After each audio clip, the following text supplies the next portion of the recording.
Bom, eu gostaria de abrir o painel aqui, dando uma breve introdução sobre o que a gente vai falar. Basicamente inteligência artificial, mas a gente não consegue falar sobre isso sem pensar em toda a conexão que existe hoje, né, com a IoT. São dispositivos, seu relógio, sua geladeira, cada vez mais as coisas estão ficando conectadas. E isso tudo gera informação sobre a sua vida, sobre o que você faz. Envia para um monte de servidores que vão fazer um monte de análises para descobrir, né, e saber como você é, o que você gosta. Então,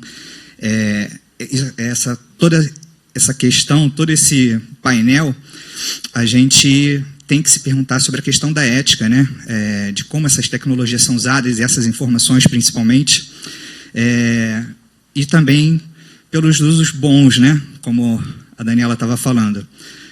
Eu acho que a melhor forma da gente abrir aqui o painel seria começar ali com o Giordano, que ele fez um álbum, né, criado por inteligência artificial, e que levantou também outras questões, basicamente relacionadas à direito autoral, de quem é a autoria dessa obra, dessas composições, e como tratar com isso. Então, gostaria que você desse uma breve introdução sobre o projeto, falar sobre as questões, para a gente começar a debater aqui. Obrigado pelo convite a todos. Obrigado, Guilherme. É um prazer estar aqui, inclusive com o meu amigo Jacques. Assim, faz um bom tempo que eu já pesquiso e atuo, mantenho empresa sobre isso. Fui fazer doutorado na Europa sobre o que lá a gente terminou chamando de informatique musicale, que é a inteligência artificial, a inteligência artificial aplicada à música. E aí foi muito legal ver aqui onde arte, tecnologia, inovação e música se encontram, que é bem o que eu faço da vida. Então, espero estar no lugar certo. E eu até disse para os dois aqui que eu acho que o meu papel hoje é trazer o link dessas discussões para o universo da música, porque fazer o link com o evento em si também, porque ela também está inserida dentro de grandes questionamentos que a gente tem hoje em dia éticos com relação à inteligência artificial.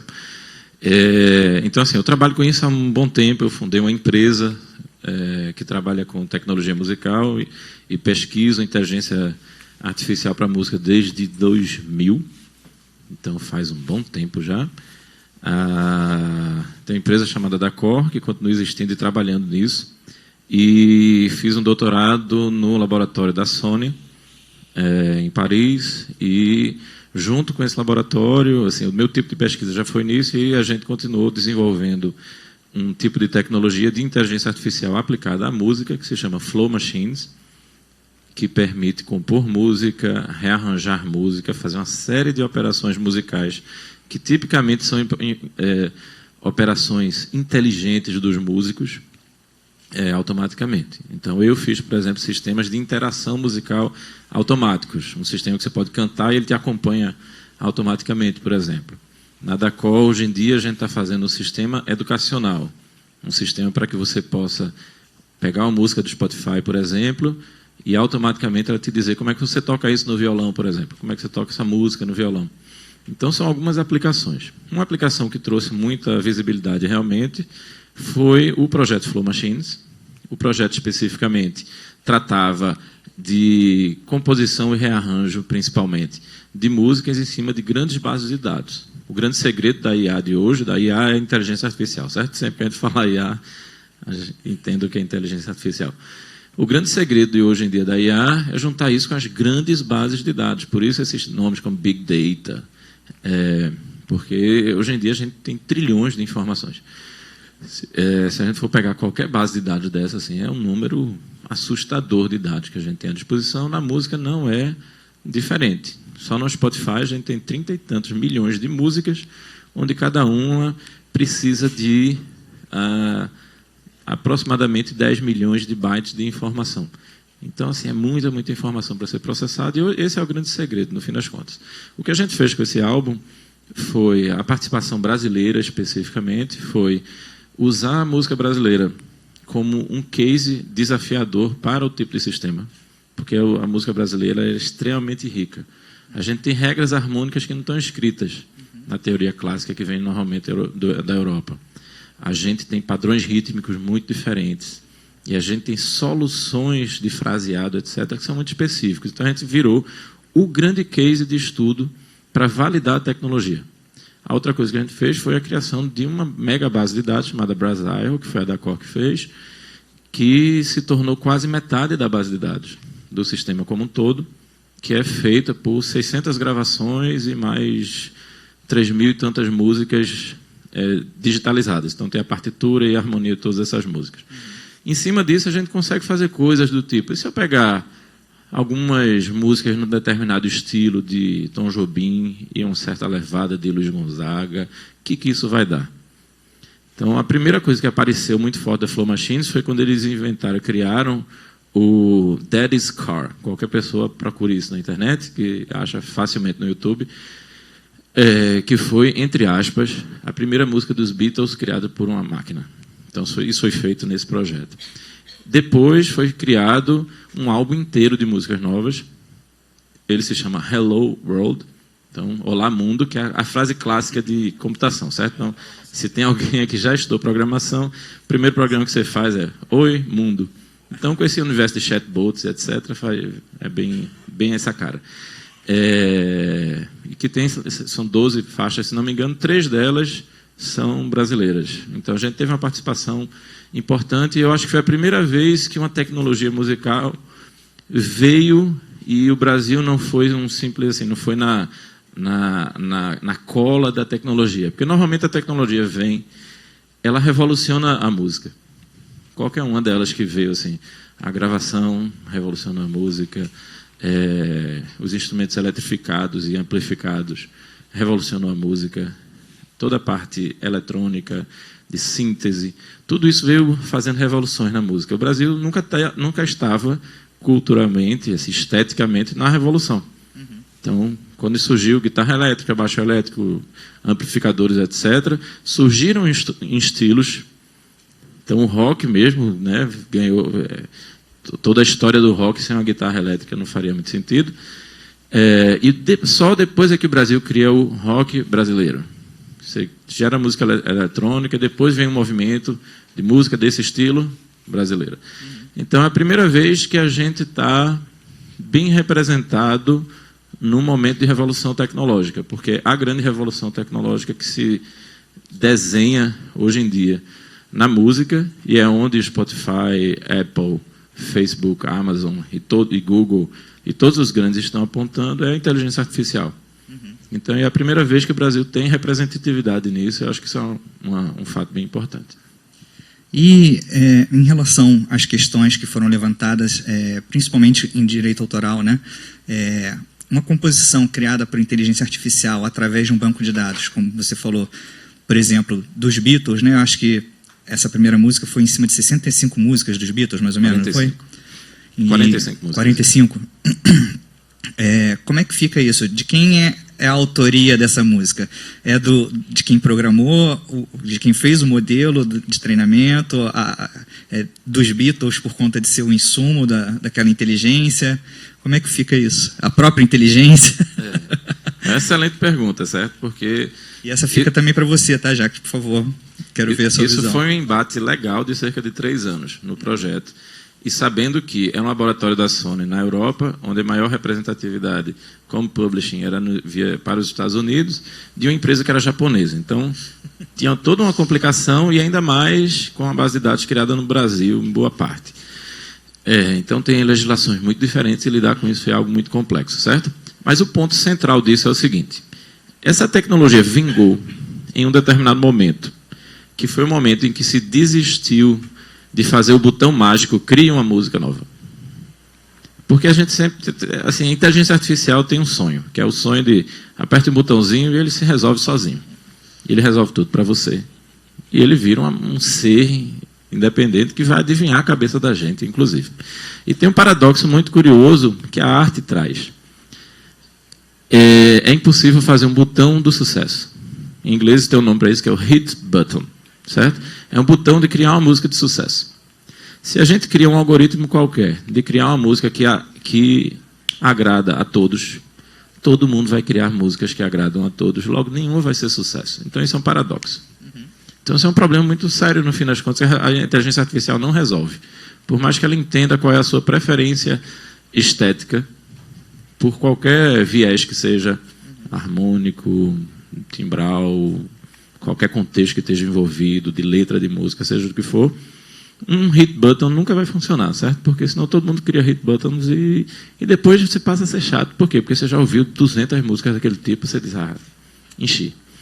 Isso é muito normal, e a arte traz esses desafios que faz com que a arte seja um dos grandes e ultimate challenges da inteligência artificial. Que ela traz desafios muito específicos, que não são simplesmente cumprir uma tarefa. Não é simplesmente se realizar uma busca do Google, por exemplo, e trazer o mais relevante. Ele tem problemas extras. Então, quando se desistiu disso, se trouxe uma outra visão, que é simplesmente a gente quer criar uma ferramenta de autoria mais poderosa. A gente quer dar poder a um compositor de fazer o que ele faz quando passa 10 anos estudando composição num compositor específico.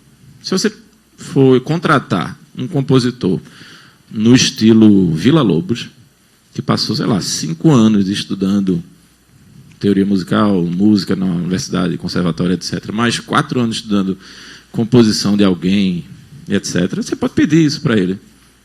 Eu quero uma música assim, quero uma música assado, quero que funcione assim, funcione assado. O que a tecnologia do Flow Machines trouxe, e que boa parte dela segue o mesmo princípio, é que a gente pode fazer máquinas inteligentes para cumprir esse papel. A gente pode fazer com que você, mesmo sem ter todo esse conhecimento, consiga pilotar uma máquina que te traga músicas que remetam a certas pessoas, mas que sejam suas em cima de suas decisões. Na hora que você fez isso, ela ficou muito mais poderosa, porque virou uma ferramenta criativa. Então, isso fez uma diferença muito grande. E isso fez com que as músicas de base elas passassem a ser consideradas, inclusive juridicamente, depois de uma batalha de 3 anos, como inspirações. Ela não é uma fonte real de dados, ela virou uma inspiração. Porque você, quando compõe, você também faz esse mesmo processo. Você tem na sua cabeça os atalhos dos caminhos harmônicos, dos caminhos melódicos, de escolhas rítmicas, de coisas que você faz naturalmente sem perceber. A máquina só automatizou esse processo. Permite que, mesmo que eu não conheça a fundo um compositor específico, eu consiga fazer algo naquela linha. Então, isso deu um certo avanço, certo? E aí, com esse entendimento, facilitou um pouco a vida. Isso quer dizer que o direito, propriamente, é o direito da pessoa que utiliza aquela ferramenta. E não é o direito nem da máquina, nem do autor original. E um recurso muito curioso que existe lá dentro é o antiplágio, que isso é uma coisa que não se fala em geral quando se fala de inteligência artificial. Ela é capaz de se autorregular, se você programar isso. Se você puder verificar se isso está no código, a gente pode fazer sistemas que se autorregulem. A questão é quanto a gente tem de acesso. Num caso como Flow Machines, isso aí ilustra bem. Por quê? Porque tem parte do algoritmo que garante que não é plágio. E você não tem esse algoritmo na sua cabeça. Se você for compor uma música, talvez você se dê conta que aquela melodia é a melodia de fulano, já que também é cantor, etc. Então, ele também tendo assunto. Você simplesmente não lembra que é toda uma progressão que é de fulano e você não sabia. Lá ele vai lembrar, ele vai garantir para você que isso não existiu em nenhuma daquelas fontes. Ele capturou o estilo, mas não repete coisas. Isso nas composições que ele próprio faz, ou você pode, por exemplo, submeter uma música e ele te dizer se aquilo é um plágio? Não, nesse caso é para as músicas que ele mesmo faz, é uma garantia na hora da criação dele. Mas seria muito simples criar isso, certo? Mas uma ferramenta antiplágio, nesse caso, é mais simples de fazer.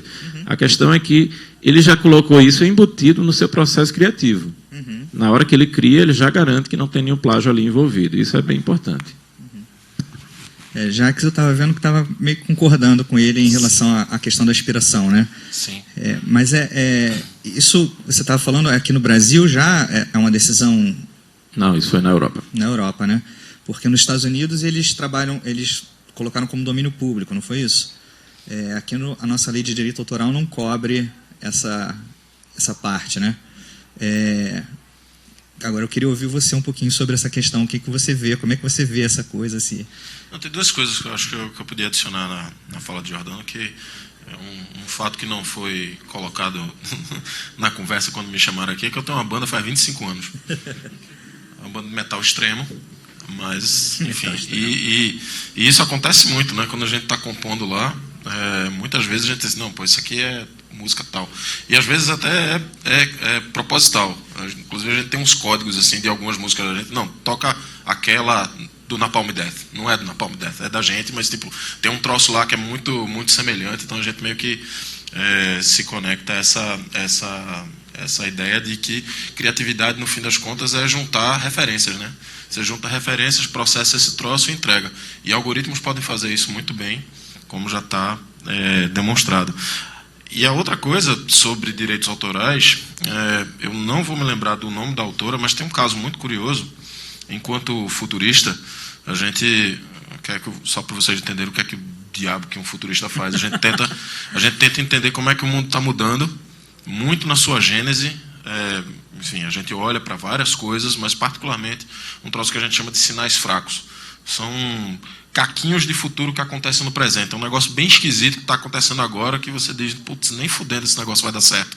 Mas, de repente, 10, 20 anos, 30 anos depois, ele se torna o novo normal. Né? Então, o futuro ele começa muito pequenininho. E um desses sinais fracos que eu tenho monitorado de inteligência artificial, de cultura, música, etc., é ligado, enfim, inteligência artificial e blockchain. Não sei se vocês entendem essa ideia de blockchain, uma arquitetura de tecnologias, um conjunto de tecnologias que serve como um livro de registros digital, online distribuído. Meio que você registra uma informação e essa informação não pode ser modificada. E aí ele tem um componente de contratos inteligentes, que basicamente é como se você tornasse um contrato, um software. Então ele pode fazer coisas automaticamente, um contrato que se executa automaticamente. E aí tem uma artista americana, que eu esqueci completamente o nome dela. Imogen Heap. Agora. Hã? Imogen Heap? Eu não lembro agora. Mas basicamente o que ela fez? Ela criou uma música usando inteligência artificial e ela jogou essa música na rede e ela se sentiu muito incomodada com o fato de ela estar recebendo os direitos autorais pela reprodução da música e não compartilhar isso com a inteligência artificial. Então, o que ela fez? Ela colocou essa IA numa blockchain e colocou, na verdade, a música dentro da blockchain, um contrato inteligente, e abriu uma conta bancária para a inteligência artificial. De modo que a inteligência artificial recebe os royalties automaticamente. Então, a pergunta que a gente faz é, e se inteligências artificiais forem tão autônomas que elas poderão não só criar, mas serem remuneradas automaticamente por suas obras? E aí isso se conecta com a outra ideia de uma outra instalação artística chamada Plantoides. Plantoides é não sei se vocês lembram, tinha um brinquedinho nos anos 80, 90, que era uma florzinha que dançava. Vocês lembram dela? Era uma florzinha assim, que você, quando tinha um barulho, ela mexia. E aí se tocasse e tal. É a mesma coisa, muito parecido, só que é uma planta de metal desse tamanho, mais ou menos, e ela toca música. Ela também está conectada à blockchain, essa planta ela tá dentro de uma blockchain, e ela, quando você, enfim, é tipo um artista de rua, quando você passa por ela, você acha ela legal, ela toca música, ela se mexe, você achou ela legal, e aí você dá um tip para ela, você dá um trocado para ela, que ela aceita 4 ou 5 criptomoedas diferentes. Criptomoedas todo mundo entende, né? Tipo Bitcoin, tal, Ethereum, tem umas 1.500 a 2.000 criptomoedas por aí. Aí você dá um troco para ela. E aí ela usa essa criptomoeda automaticamente, porque ela está dentro de um contrato inteligente. Ela usa para 2 coisas. Ela paga a própria conta de energia e ela contrata outros artistas para fazer mais plantoides. Maneiro. Então ela é uma artista de rua autônomo, e ela é empresária, ela é mecenas dela mesma, né? E ela está meio que cuidando da família, porque ela está se reproduzindo e tal. Se a gente parar para pensar, tecnicamente, plantoides é um organismo vivo, só que ele é de metal. Ele consome energia, ele se alimenta, ele se reproduz, mas ele é uma criatura completamente artificial. E aí isso muda completamente o jogo, né? Essa conversa que a gente tá tendo aqui de quem é o direito autoral, na verdade não tem uma solução simples, não tem uma solução direta. A solução que foi dada para o caso das músicas dos Beatles foi uma imposição, foi completamente arbitrário. Não, ok, vamos colocar aqui. Porque na verdade as regras estão mudando de um jeito por causa dessas tecnologias emergentes, que a gente não tem arcabouço legal para lidar com elas. A gente precisa criar regras completamente novas. Isso é muito bom, porque abre espaço para a gente colocar em pauta coisas que a gente acha interessante, mas isso é bem complicado, porque muitas vezes a gente tenta encaixar uma lei quadrada dentro de um espaço redondo e essas coisas não funcionam, não se conectam, e aí complica bastante o processo. Uhum. E esse depósito na conta da inteligência artificial, isso é na esperança de um dia ela se tornar algo realmente autônomo e poder utilizar isso para poder... Ela pode, inclusive, usar esse dinheiro na conta dela, e eu acho que, na verdade, esse é o objetivo, essa é a outra parte do contrato inteligente. Ela usa essa grana para criar novas músicas. Então, ela pode comprar samples, ela pode comprar uma faixa no iTunes e remixar e fazer outras coisas. Ela tem essa grana, ela pode fazer o que ela quiser, entre aspas, obviamente, um algoritmo, de novo, como o Jordano disse, ele não é um botãozinho que ele faz tudo. Um algoritmo, e isso tem a ver com o que a gente vai falar depois, um algoritmo ele reflete as decisões, os vieses e preconceitos de quem o programa. Uhum. Então, um algoritmo ele não é uma ferramenta, ele não é uma ferramenta ou uma criatura isenta, né? Sem intenções. Tem uma intenção nele, né? Essa intenção está herdada cybergeneticamente de quem a cria. Uhum. E aí a gente puxa para o próximo assunto. Não sei se vocês chegaram a ver, mas existe uma organização hoje chamada Autonomous Weapons, que é uma organização que tenta alertar sobre os perigos da criação de armas autônomas, né? Basicamente, eles fizeram um vídeo exibindo pequenos drones, né, com tecnologias que hoje são commodities, basicamente inteligência artificial, que faz análise de imagens, de áudio, enfim, que podem ser carregados com explosivos e fazer ataques em massa sem utilizar pessoas, né, tendo ataques certeiros e etc. Então, essas tecnologias todas já estão disponíveis para a gente, né? Qualquer Google, Amazon, todos eles disponibilizam tecnologias parecidas, e aí a gente vai de encontro ao que o Jacques estava falando, depende de quem está programando aquilo e criando aquilo, para que ele está utilizando aquilo. E aí eu queria saber um pouco mais agora sobre vocês também, o que vocês pensam, como é que vocês visualizam isso, e se é realmente possível parar esse tipo de desenvolvimento, né? Porque as tecnologias existem, então basta alguém ter um dinheiro, pegar alguma pessoa que tenha a capacidade para unir essas coisas numa coisa só e destinar ela para o que quiserem, né? Assim, antes de responder, eu acho que o que Jacques falou sobre a gente não ter velocidade e arcabouço legal para responder a isso vale para tudo. E eu acho que não é só para IA, são para tantas revoluções tecnológicas que elas hoje surgem num ritmo mais rápido do que tinha antes. Uhum. E a gente cada vez se depara mais com essa situação de que a gente não tem um arcabouço legal para lidar com isso. E segundo, que uma questão de armas, eu acho que inclusive ela passa muito além da questão da IA. Acho que muitas tecnologias podem ser armas. Uhum. E acontece que agora a IA ela também pode ser. Então, do mesmo jeito que já que talvez fale um pouco mais, não só uma arma física, mas ela pode ser uma arma de informação, uma arma de ataque, pode ser ataque à reputação ou de qualquer coisa assim, uma arma, inclusive, de desinformação. Tem várias áreas que lidam com isso também. Então, a química lida com isso, do mesmo jeito. Então, assim, quem inventa tecnologia química está lidando com isso dia a dia.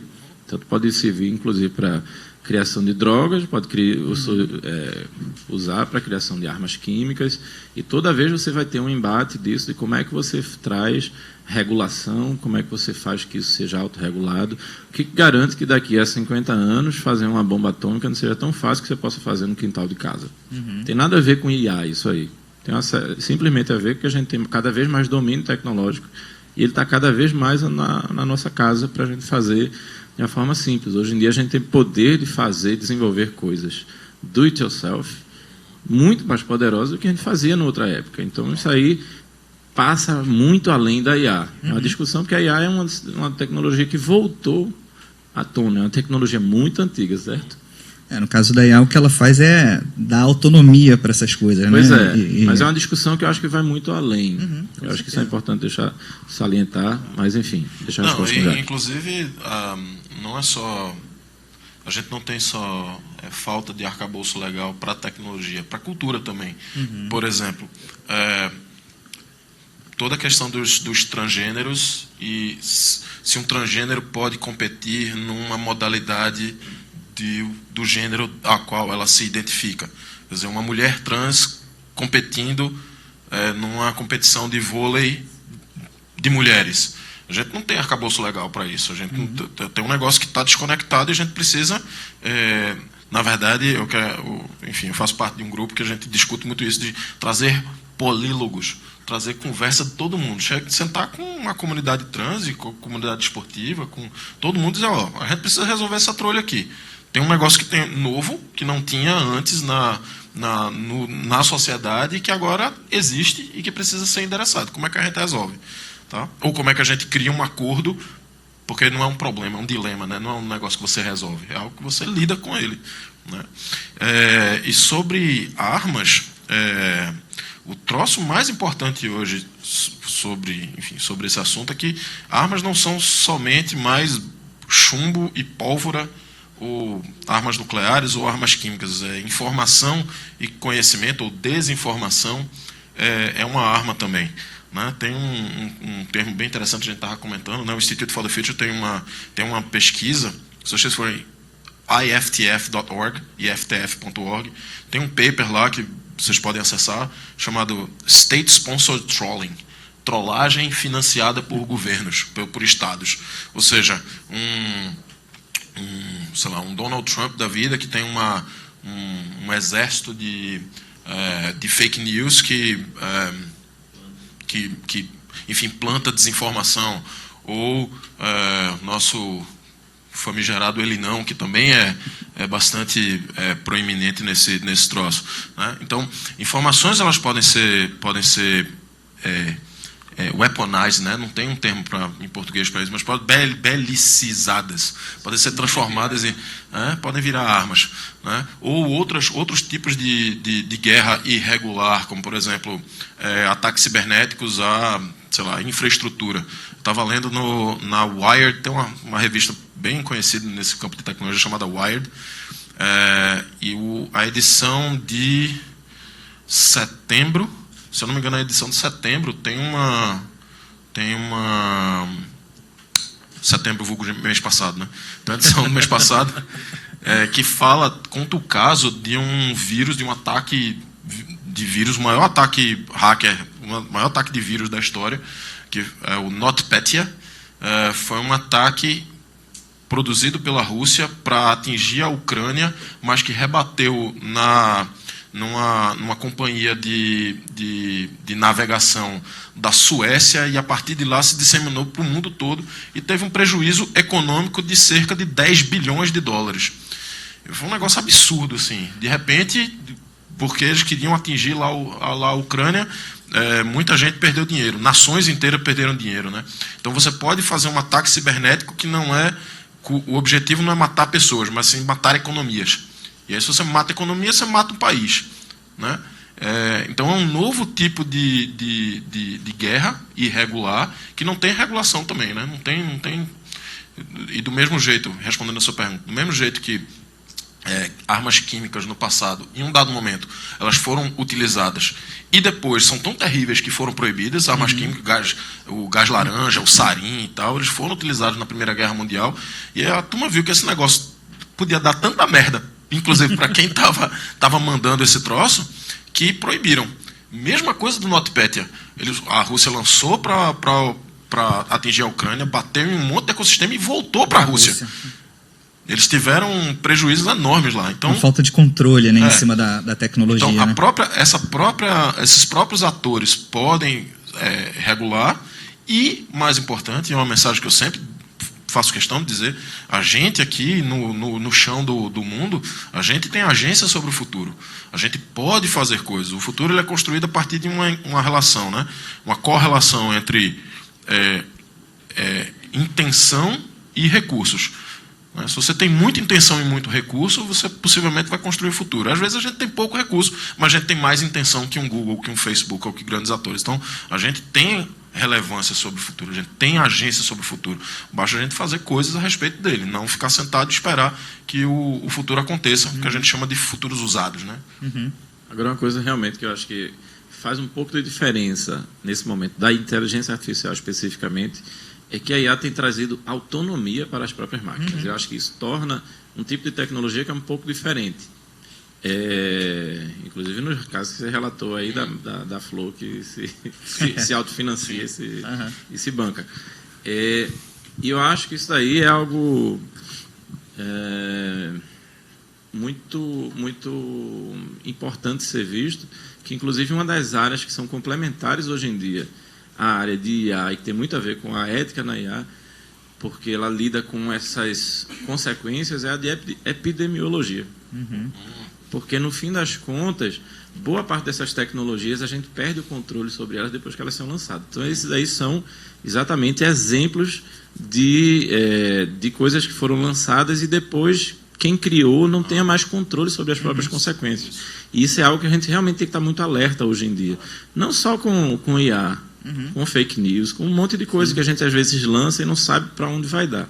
E às vezes as pessoas estão hoje em dia tentando modelar isso através de epidemiologia, porque no fim das contas são processos muito parecidos com os processos de contágio viral. Vírus e etc., porque elas vão pegando de uma certa forma que a gente nem entende ainda como é que eles funcionam. Inclusive, Jordano, tem um outro paper do Institute for the Future também. Eu falo direto deles, porque eu estava lá agora. Eu estou usando a camisa deles, inclusive. Eu sou fã dos caras. Mas eles têm um paper também recente, muito interessante, chamado The Biology of Disinformation. A biologia da desinformação, que é exatamente isso. Como fake news, memes, enfim, desinformação, ela se comporta como um vírus. De ter um hospedeiro, de ter uma carga viral, de se disseminar. E o legal desse paper é que ele meio que indica vacinas. Como é que a gente se protege de memes, de fake news, dessa desinformação viral. É muito interessante. Também está aberto lá no iftf.org.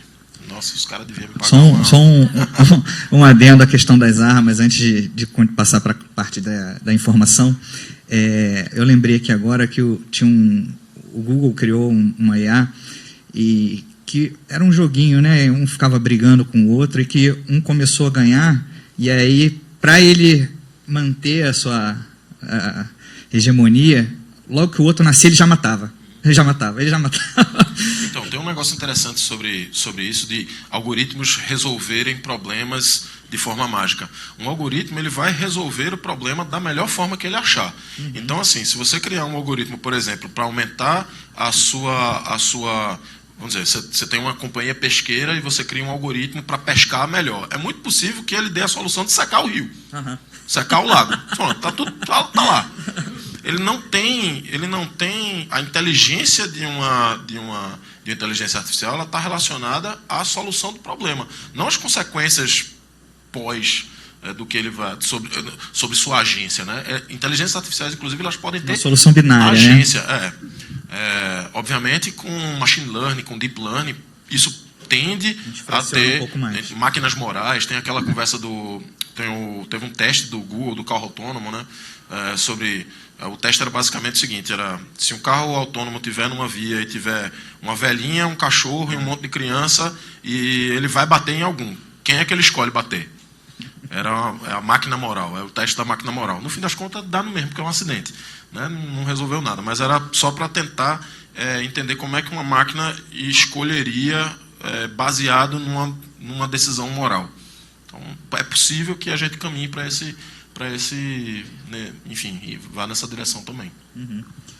Bom, agora a gente entra no mais cabeludo, a guerra de informações, né? E principalmente por conta do momento que a gente está passando aqui no Brasil.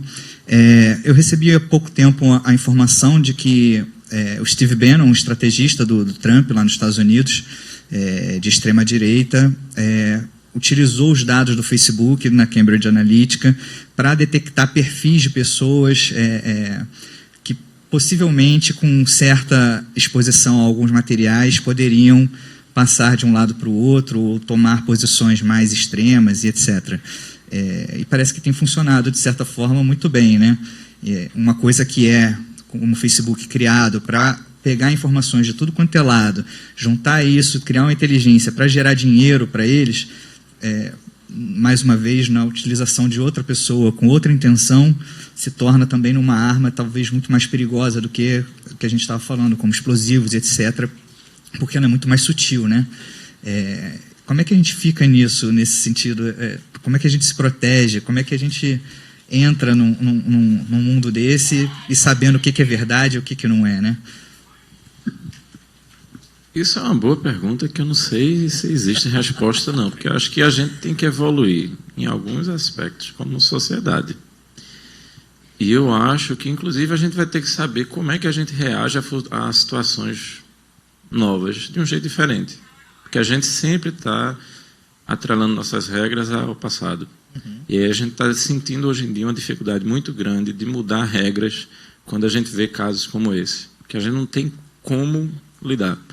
A gente precisa encontrar mecanismos de reagir mais rapidamente a isso. É bem, assim, eu acho extremamente delicado, sabe? Porque, por um lado, a gente pode querer burocratizar completamente o processo e trazer prejuízos. Por outro lado, a gente pode confiar no uso e achar que a gente pode trazer uma autorregulação interna. É o que a gente luta, no fim das contas.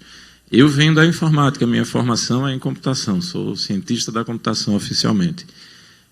Quando a gente estava começando a discutir sobre esse evento, aí o que eu fiz? Eu lancei na minha própria rede. Disse, vou discutir sobre isso com meus amigos, são pessoas muito conscientes e entendem muito bem desse tipo de coisa.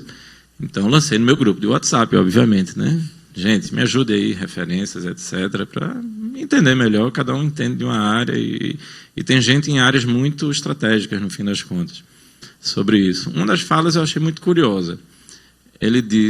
Uma das pessoas disse que hoje em dia mora na Suécia, trabalha numa das grandes empresas de jogos do mundo, virou o líder dessa empresa, um brasileiro muito bem situado. Ele disse assim, os termos foram: estão hackeando a democracia. É nosso papel, como inventores de tecnologia, saber como reagir a isso. Eu achei isso muito curioso. E o termo hackear a democracia foi uma coisa muito curiosa, porque eu acho que é bem o que está acontecendo hoje em dia com fake news. Hackear é bem esse fato. É bem isso daí. É você ver que tem falhas no sistema e encontrar uma brecha para você atingir o seu objetivo. Então, por isso que existe hacker do bem, inclusive. Você pode trazer um objetivo benéfico e pode fazer um objetivo maléfico. Então, eu acho que fake news é bem uma brecha hoje em dia, num mundo novo, que tem formas de se comunicar muito diferentes das anteriores, que antigamente a gente tinha todo um processo de triagem, no fim das contas, passava por várias etapas, até a informação chegar, se concentrava em alguns meios que você monitorava, punia, etc., se agisse mal. Então, tinha regras mais estáveis. Hoje em dia é um sistema não estável, onde a gente tem uma comunicação direta, e isso não é necessariamente ruim. Isso abre brechas. E o problema é que se a gente simplesmente barrar absolutamente tudo, a gente regride. Então, a gente não sabe como agir simplesmente. Eu não tenho uma resposta certa e fácil para isso. O que eu acho é que a gente tem que lutar, pelo menos, ao máximo, para mecanismos de autorregulação. Que voltando à história dos vírus, é como funciona hoje em dia. Todo mundo tem computador e tem vírus nos seus computadores, né? Todo mundo sabe disso, né? É uma guerra entre vírus e indústrias de antivírus. É uma guerra eterna, é um pouco isso. A gente, infelizmente, é bom já ir se acostumando, né? Aquela frase. A gente vai ter que lidar com isso e aprendendo cada vez mais a estar protegido. E isso vai passar por uma mudança da gente, de aprendizado enquanto sociedade. De perceber que a gente está, pela primeira vez, sendo altamente exposto a fake news, e a gente, com o tempo, começa a entender melhor. Com o tempo, cria ferramentas anti-fake news. A gente cria uma educação para se conscientizar sobre isso, e a gente espera que, no futuro, a gente esteja mais preparado para lidar com isso. Hoje em dia, eu concordo que hackeou-se o sistema. O que se faz quando alguém hackeia o sistema? Aí é uma outra questão. Só para entrar eu vou tentar não entrar numa cabecice acadêmica muito grande aqui, mas é importante a gente notar que a gente vive hoje no que a gente chama de tempos pós-normais. A gente não tem mais uma normalidade, a gente passou da normalidade. As coisas que eram normais antes, elas não existem mais. E como a gente passou da normalidade, as regras que a gente tinha, elas não se aplicam mais. Quando a gente fala de aceleração tecnológica, vocês devem, enfim, já devem estar de saco cheio de escutar isso. O mundo está mudando muito rápido e tal, não sei o quê. Mas o mundo, não é que o mundo esteja mudando muito rápido, é que novas coisas completamente novas estão acontecendo cada vez mais rápido. Então não é só que a mudança está sendo mais rápida, mas coisas radicalmente novas estão acontecendo com mais frequência, coisa que a gente não tinha referência. Fake news. Fake news meio que sempre existiu, mas não nessa escala. Né? E quando isso se conecta a inteligências artificiais boato, né? Antigamente era boato. Mas lá no Recife, nós dois somos do Recife, né? Lá no Recife a turma gosta do boato. Adoram boato. Já teve pânico na cidade toda por causa do boato. Mas esses boatos eles começam a ser armamentizados agora, né? Eu vou usar esse termo, tá? Armamentizado. Não sei se está correto, mas enfim. E aí quando você conecta com realidade estendida, inteligências artificiais, uma fake news pode se tornar um deepfake. Pode se tornar uma remodelagem da realidade que é completamente falsa. Vocês devem ter visto um vídeo do Obama, que não era o Obama, né? Era um vídeo, uma renderização do Obama e um ator falando, e aí tem um software captando os movimentos dele, ele falando como se fosse o Obama. Tem uma solução da Adobe, exatamente. Tem uma solução da Adobe que ela consegue reconstruir frases inteiras. Você digita uma frase e ela pega a voz de alguém e coloca... Então, esse negócio para se tornar uma arma de destruição social em massa é muito fácil. Um especialista ele consegue identificar que aquilo é fake rapidamente. Mas daí a você dizer que focinho de porco na tomada, ferrou. Né? Esse negócio já está feito, né? Já fez um estrago muito grande. Então, são necessárias regras completamente novas. E aí vem o problema da inovação. A inovação...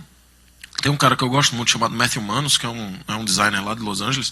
Ele tem um livro chamado Towards a Preemptive Social Enterprise, em busca de uma empresa social preemptiva ou preventiva. Ele advoga que a inovação ela é uma atividade pós-traumática. Precisa dar uma merda e a gente inova para resolver a merda que aconteceu. Só que as coisas estão tão rápidas que ele advoga, e eu concordo completamente, que a gente tem que antecipar. A gente antecipa a merda chegando. Né? Aquele negócio da inovação, né? Que a turma acha que a onda da disrupção, você está aqui e a onda está vindo assim. A turma acha que está fazendo isso, né? Está inovando para não ser atingido pela disrupção, mas na verdade está aqui. Ela já passou por cima e você está correndo em busca do prejuízo. Né? A gente advoga que o cara tem que fazer esse movimento aqui. Tentar antecipar possibilidades, obviamente, de novo, o que é que um futurista faz, o que é que o futurista não faz. Futuristas não adivinham o futuro, não prevêem o futuro. A gente entende possibilidades, a gente vê, enxerga e traça cenários e tenta entender implicações. Antecipando essas implicações, a gente pode dizer, se der merda ali, a gente pode fazer desse jeito. Mas se der merda desse outro jeito, a gente pode fazer aqui também. Esse aqui é um caminho legal que a gente pode seguir. Como é que a gente constrói isso? Então, antecipar as implicações dessas tecnologias emergentes é extremamente importante para esses tempos pós-normais que a gente está vivendo. Porque a gente pode criar o policy, ou pelo menos antecipar uma possibilidade de regra para algo que ainda não existe. Inovar para algo que ainda não existe. Mas só complementando, assim, acho que o deepfake é algo bem interessante, bem importante. Tem um outro conceito muito interessante que é o de Vale da Estranheza. E a ideia do deepfake, na verdade, é que a gente consegue fazer coisas tão realistas hoje em dia, que se passa por realista e é indiferenciável. E isso é muito preocupante, realmente. Em geral, quando se atravessa alguma fronteira dessa, é quando a coisa fica preocupante, para valer. Então, realmente, em vídeo, a gente está conseguindo fazer isso hoje, mas em Photoshop a gente já faz há muito tempo. Quem nunca viu uma revista não sabe que aquilo ali é todo retocado pelo Photoshop. A gente já tem consciência disso e é indiferenciável. A gente não sabe se aquilo foi uma foto ou se foi uma foto retocada. A áudio é a mesma coisa. A gente escuta um monte de coisa que foi feita, processada, sintetizada. Tem um monte de bateria que ninguém nunca tocou na vida e está lá e você jura que tem alguém tocando. A arte é muito curiosa porque ela traz esses elementos.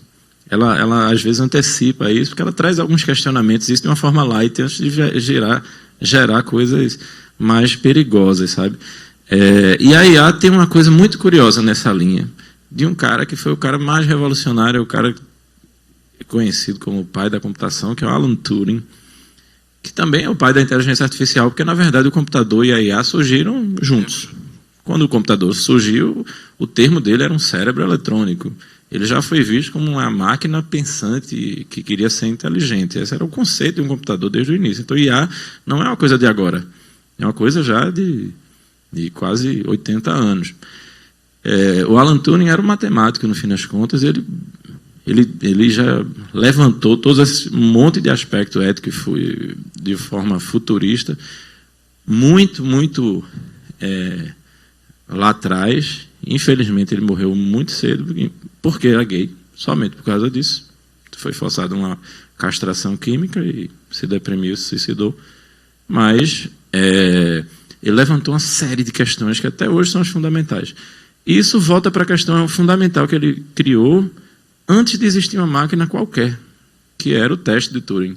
Porque as pessoas perguntavam, certo, o que é inteligência? Aí você fica numa briga eterna. O que é inteligência? Vai para a filosofia, vai para um monte de aspecto, e ninguém chega em resposta nenhuma. Ele deu uma resposta objetiva, que virou a resposta pragmática para você dizer se é uma inteligência artificial ou não.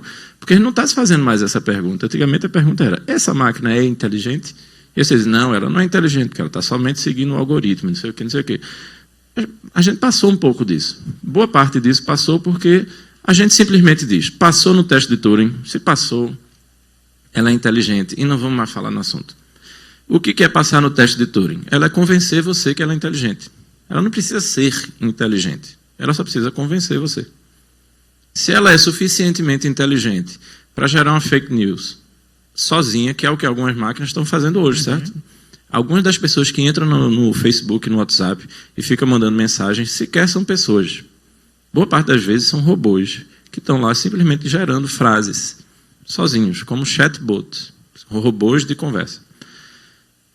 Se ele se passa por um humano, ele passou no teste de Turing, ele é inteligente, morreu. Isso quer dizer que, do ponto de vista da conversa pura, somente a informação que vai e que vem, ele está passando já do teste de Turing. Com o deepfake, você vai isso para outras esferas. Isso quer dizer que a gente está passando o teste de Turing até para vídeo. Você enxergar um vídeo de Obama, vejam esse vídeo, ele é impressionante. Tem Obama falando aberrações, e não é ele. É um vídeo pós-processado que você jura que é ele pronunciando todas aquelas palavras, e não é. E hoje em dia os especialistas ainda conseguem diferenciar. Daqui a pouco não tem ninguém, porque a tecnologia continua avançando. Então isso é um assunto bem importante. Assim, cada vez menos a gente confia nos nossos próprios sentidos. E uma coisa que eu queria remeter aqui é como a arte, ela denuncia uma série dessas coisas, certo? Então, boa parte desses questionamentos vocês vão ver muito mais em Black Mirror do que na academia. Essas coisas vocês vão ver muito mais em Matrix do que em outras coisas. Que eu já falava desses assuntos todos, porque no final das contas você não confia nos seus próprios sentidos. E isso é algo que é uma realidade hoje. Os chatbots são bem isso. E daqui a pouco, daqui nos anos que vêm, vão ser outras coisas. Vão ter um monte de imagem forjada que a gente sequer sabe que ela realmente nunca existiu. Eu queria só destacar duas coisas importantes, porque sempre que levanto essa da história da computação, e eu não sou cientista da computação, mas por força da profissão, eu sempre estudei esse negócio. O primeiro algoritmo que foi escrito por Ada Lovelace, uma mulher, em 1800 e... Antes de existir qualquer computador... É verdade. Antes de existir um computador, antes de existir a máquina de Babbage, já existia um algoritmo. Ela escreveu um algoritmo, publicou e tal. Então, esse negócio tem uns 200 anos aí, inteligências artificiais, algoritmos. Um dia desse foi o dia dela. Foi o dia dela, dia da participação feminina nas atividades tipicamente masculinas. Isso. E aí, é importante também a gente falar, quando a gente está falando de inteligência artificial, esse negócio, toda essa discussão, quando a gente fala de futuro, particularmente, inteligência artificial já está meio que, ok, está consolidado, o que é que vem depois e tal. E a gente tem conversado muito sobre inteligência ampliada. Conectar algoritmos que foi o que Jordano disse, de ter uma ferramenta para ajudar um compositor a fazer coisas que ele não podia antes, ou fazer de forma mais rápida. E aí, falando dessa história de fake news, aconteceu um troço muito bizarro, de novo, um sinal fraco, há umas 3 ou 4 semanas atrás, em um grupo de WhatsApp de apoiadores do Coiso. É um grupo, e aí publicaram lá um vírus, um spam bot, dizendo assim, galera, isso aqui é um spam bot, isso aqui é um software, instale esse software para você postar automaticamente a propaganda do nosso candidato. Note que bizarro que é esse troço. Um cara postou um vírus, um spam bot, e avisando para as pessoas que era um spam bot, e as pessoas 50 pessoas instalaram esse vírus por vontade própria para se tornarem robôs. Ou seja, você instalava esse troço, ele pedia a sua senha, ele pedia mesmo, dizendo, me dê a sua senha, seu login e sua senha do Facebook, e aí a pessoa que instalava isso no seu computador, ela postava automaticamente propaganda e fake news no seu perfil pessoal e em todos os grupos que ela participava. Então, o cara se tornava um robô. Ele se cyborgizou para publicar fake news. Esse negócio é completamente doido. Completamente doido. E se a gente começar a instalar softwares maliciosos ou softwares que automatizam certos processos da gente em ganho de certas outras coisas? Pode ser um ganho político, pode ser um ganho moral, pode ser um ganho financeiro. Sabe? Esse negócio é completamente bizarro. Foi um troço que a gente mapeou que pode... É um indicativo de futuro bem esquisito. O ITS lançou um robozinho também que detecta o que é robozinho, né? E agora transformar em código aberto. Aliás, falando em robô, o Brasil ele é o 4º maior país em uso de bots políticos no mundo. Bots políticos são esses robôs que publicam propaganda política. Brasil, Rússia, China e Estados Unidos.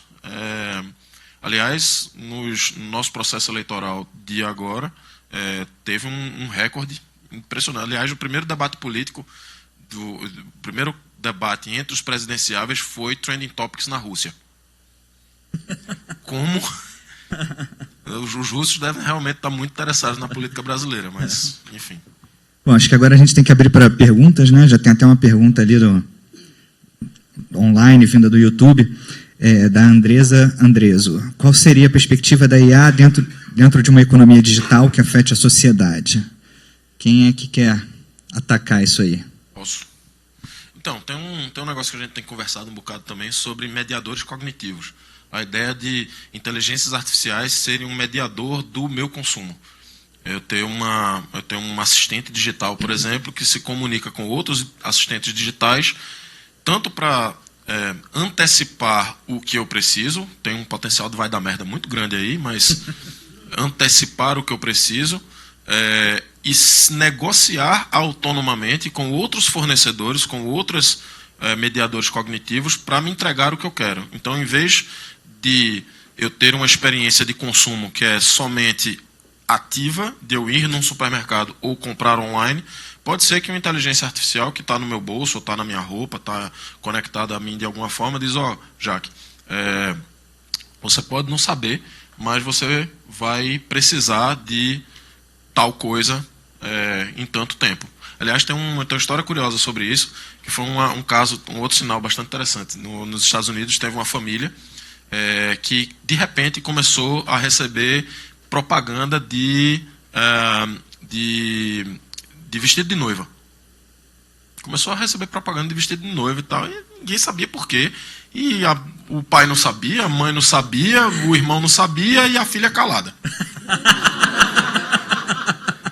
O que acontece? A menina estava grávida e ela começou a pesquisar sobre gravidez no Google. O algoritmo pegou, jogou para as APIs de Amazon, de etc. A Amazon entendeu que ela estava grávida. Obviamente, se ela está grávida, ela vai casar, não é? Porque o algoritmo ele tem esse nível de inteligência, claro. E começou a oferecer vestido de noiva, serviços de casamento e tal. De novo, inteligências artificiais antecipando uma necessidade que eu poderei ter, nesse caso, bastante preconceituosa, não necessariamente você precisa casar, mas, enfim, ele antecipou uma necessidade que ela poderia ter. E isso conectado a um outro mediador cognitivo do fornecedor de serviço, que vai dizer, ele quer, ele não quer, qual é o melhor preço, onde você encontra, etc. Então, esse é um dos aspectos que pode ser impactado por futuros do consumo, por exemplo. Como é que a gente consome, como é que a gente produz até. Se você bater em cadeia de suprimento, por exemplo, eu tenho um mediador cognitivo que conversa com vários atores da minha cadeia de suprimento para entender melhores preços ou melhores entregas. E aí a gente vai bater em carros autônomos, caminhões autônomos, etc. Aí vai, enfim. Isso me lembrou também, tem uma história parecida com a Alexa, né? A Alexa é um dos softwares da Amazon, nesse caso, que também ele fica intermediando, no fim das contas, conversas, e mandou automaticamente uma conversa privada, né, de um casal para o resto da família, se não me engano, alguma coisa assim. Então, assim, claramente tem coisas perigosas. E falando em armas econômicas, voltando para aquela história, tem um negócio muito sério que pode acontecer com assistentes digitais.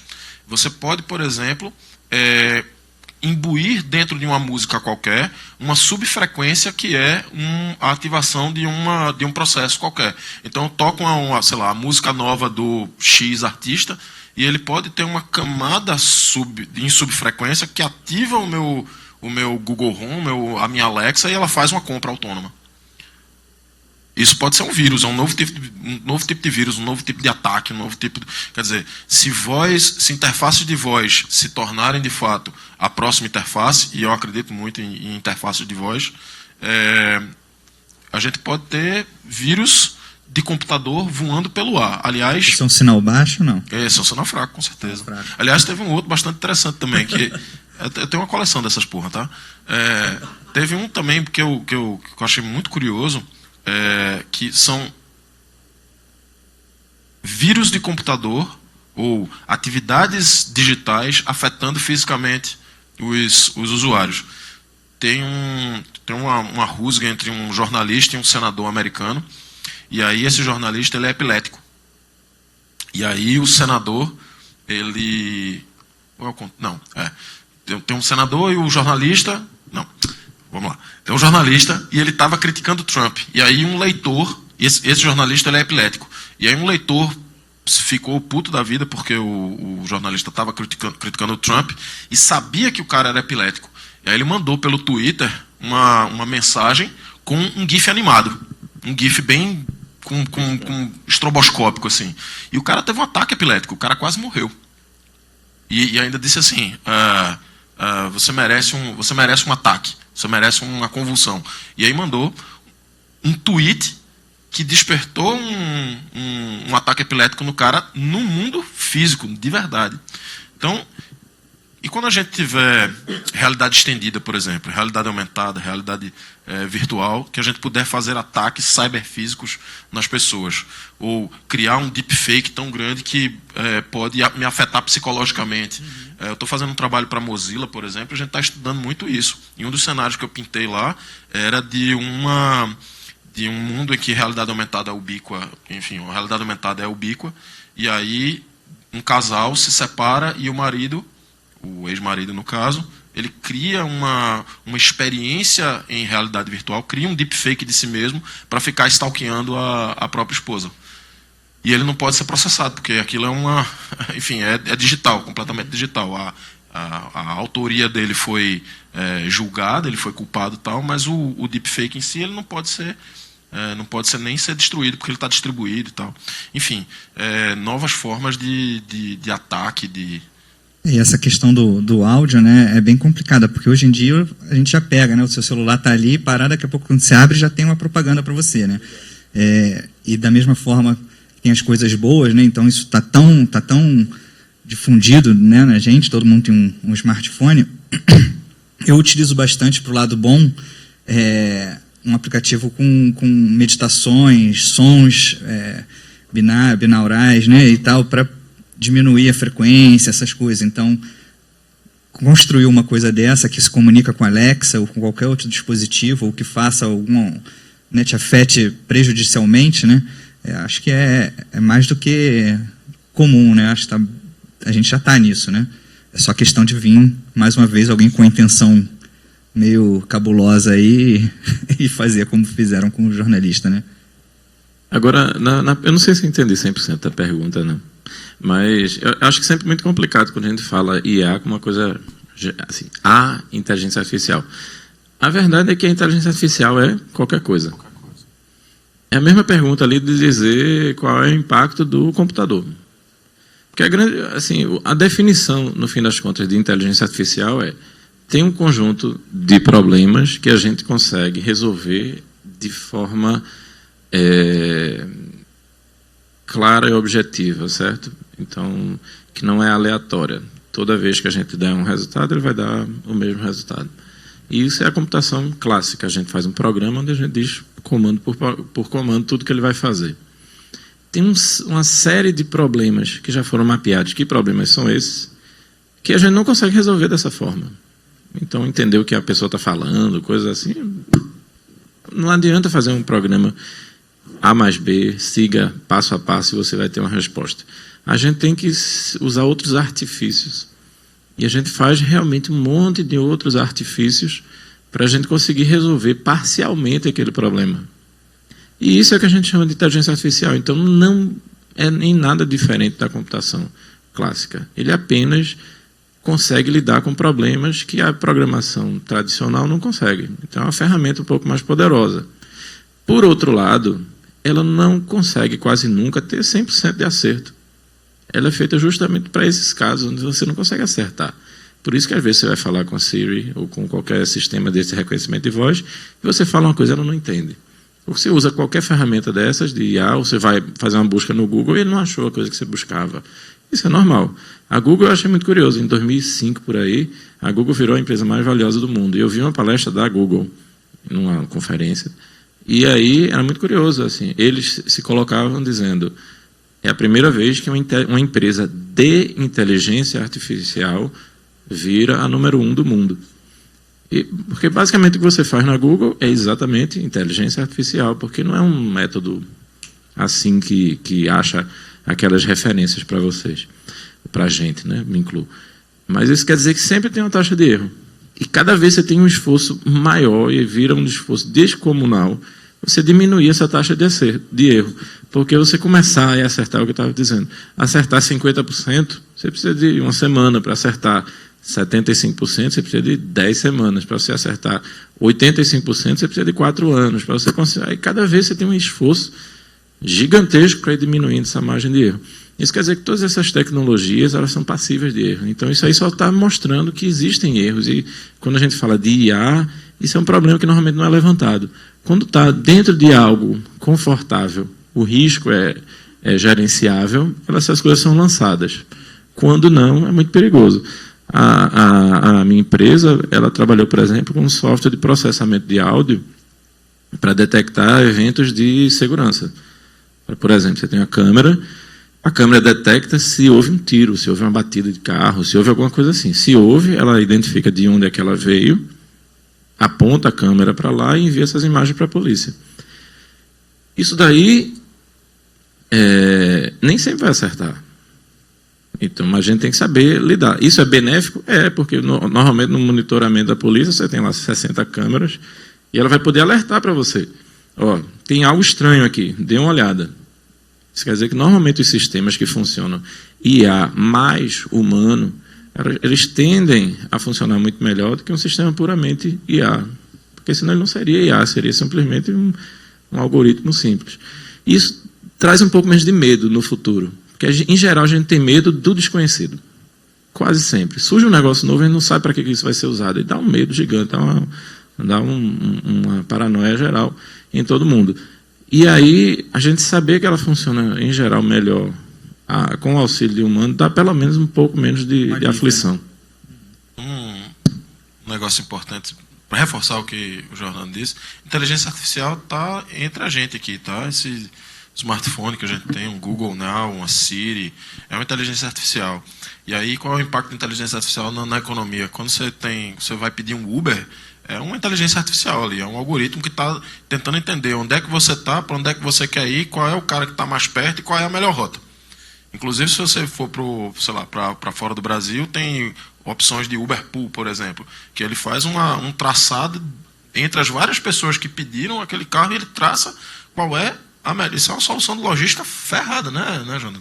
Isso é muito complicado. Então, a gente vive com inteligência artificial há muito tempo. Google é uma inteligência artificial. Quando você estuda IA, um dos exemplos que você estuda são os freios ABS. Freios ABS.